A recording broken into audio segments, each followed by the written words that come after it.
Okay, not for nothing, I like Tabasco in my empanadas. I know not everybody likes Tabasco, but I grew up eating Tabasco and it just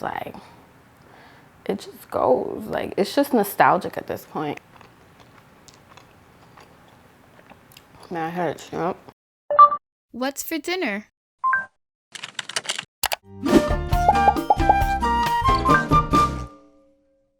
Hey you guys, welcome back to another episode of Chef Z Cooks. Today we are whipping up some seriously delicious treat. We are making some beef and cheese empanada. Now, here's a fun fact. These golden delights that you see right here are actually my husband's all-time favorite empanadas. Now, between me and you, I'm a little dairy challenged, but I still enjoy these. As a matter of fact, I actually make a regular batch and a cheesy batch just for him and for any of my guests who enjoy the beef and cheese empanadas. And they're a pretty big hit. As a matter of fact, I always struggle to make enough because they're the perfect appetizer. It's the perfect way to get the party started, especially with the holiday season right around the corner. We're combining some really tasty carne molida or picadillo with some creamy cheese, frying it up, and oh my goodness, what you have is a fan favorite and a party hit. Now, without further ado, let's go ahead and get started. Beef and cheese empanadas are a must during the holidays and honestly anytime that the family gets together. Now, when you're making beef and cheese empanadas, you definitely want to have the tastiest filling, and you can actually make the filling a variety of different ways, and I will make sure to link all the different ways that I've made picadillo and carne molida. Now, for today's recipe, I'm actually using some homemade sofrito, which, by the way, if you don't have any in your house, what are you doing? And of course, I will also link that video for you. Now, whenever I'm seasoning the meat, I do like to add some sofrito, some Dominican Orégano, some cumin, and some sazon con achiote, and then going to mix everything until it's well combined. Now, typically, you guys have seen me make picadillo with like diced onions and peppers, but because we are using this as a filling, I like to make sure to blend everything because the filling just comes out all the better. We're going to brown the meat and then we're going to mash it up.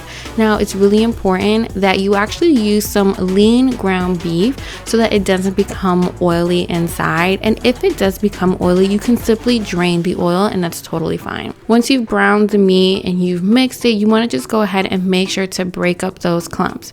Now, I'm very picky when it comes to my carne molida. I really like it velvety smooth, so I go the extra step and I actually add water and I let it braise anywhere from 20 to 40 minutes. It really depends on the meat. I don't like it to be chewy, so sometimes I repeat this step. And once it is beautifully smooth and velvety, I then go in and I add the tomato paste, and this is what's going to make the filling so tasty.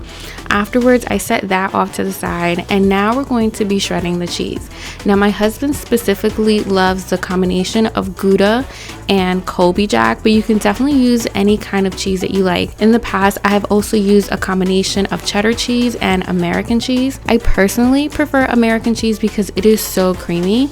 But honestly, whatever kind of cheese you have on hand, go ahead and use that. Now, another important thing to know is that you definitely want to shred the cheese fresh, because if you buy the pre-shredded cheese, it honestly doesn't melt the same. And because we might be freezing these and frying them at a later time, you definitely want to maximize on the creaminess and the melting factor of the cheese. Now, you can also make these empanadas with pre-made, ready-made, store-bought disc, or you can make the empanada dough yourself. And quick fun fact, making dough from scratch is actually really easy, and I'll link that video down below because I definitely have a recipe on how to do that here on my channel and on my website. So once you have rolled out your dough, and I like to roll it out because I don't like the dough to be super chewy, we're gonna go ahead and we're going to fill the dough with that super tasty filling, and then we're gonna add a ton of cheese.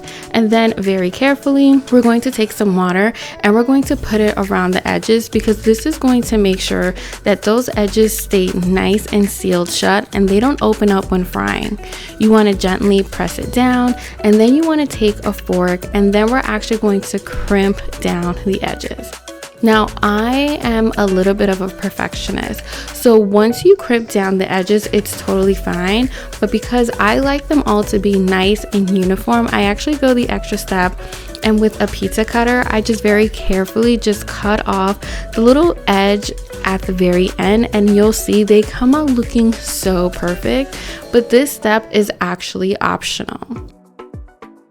So once you've made all of your empanadas, you can do one of two things. You can fry them right away, or you can actually store them to fry them at a later time. And this is a trick I do all the time, especially when I'm hosting a party or when the holidays are right around the corner. And what you want to do is take a baking sheet, line it with parchment paper, and then you want to stack them with some saran wrap in between. It's really important that the empanadas don't touch so that they don't stick to each other. And then you can go ahead and freeze them and then fry them at a later time. Just know that you do want to thaw them out for at least 20 minutes before you fry them. We're not going to use vegetable oil or canola oil. The choice is totally yours. And once that oil is nice and hot, we're going to add the empanadas and begin to fry them. Now they fry pretty quickly, and you know that they're done when they're beautiful golden brown, just like you see right here. Now careful, these empanadas are so hot, so you want to let them sit for about a couple of minutes or so, and just line the bowl with a little bit of paper towel so that it drains the excess oil. So there you guys have it. This is one of my husband's favorite empanadas. They are crispy, brown, and tasty, and filled with that yummy beef and cheese. For more information and for the full recipe, visit my website chefzcooks.com. Buen provecho, guys. Thank you guys so much for watching today's video. If you want a detailed step-by-step instruction on how to make these delicious beef and cheese empanadas, be sure and visit my website, chefzcooks.com. Join the Chef Z family and subscribe. Click that bell so that you're notified each and every single week when I post an all-new video. And if you need some inspiration on what to cook next, go ahead and click right here. Now these smell amazing, and it's time to dig in. Look at that.